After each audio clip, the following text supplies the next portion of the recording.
అది ఎట్టి పరిస్థితుల్లో వాళ్ళు క్షేమంగా ఉండాలని మీరు కోరుకున్నారనుకోండి, అసలు సమస్యకి విరుగుడు ఏమిటో చెప్పడం సాధ్యం కావట్లేదు అనుకోండి, సంప్రదాయంలో బ్రహ్మాస్త్రంగా చెప్పబడేది ఏది అంటే దుర్గా సప్తశతి, 700 శ్లోకాలు. దుర్గా సప్తశతి పారాయణ చేస్తే చాలు, అంత శక్తి. ఇక దుర్గా సప్తశతితో హోమం చేశారనుకోండి, దాన్ని చిండి హోమం అంటారు. అంటే నేను ఏదో ఇవాళ అమ్మవారి గురించి చెప్తున్నానని నేను ఈ మాట చెప్పడం కాదు. ఏ హోమమైనా గొప్పది, నేను ఏ హోమాన్ని తక్కువ చేయట్లేదు.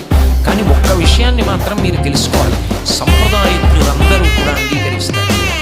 చండీ హోమంలో మాత్రం అమ్మవారి యొక్క అనుగ్రహం మీకు స్ఫుటంగా తెలిసిపోతుంది.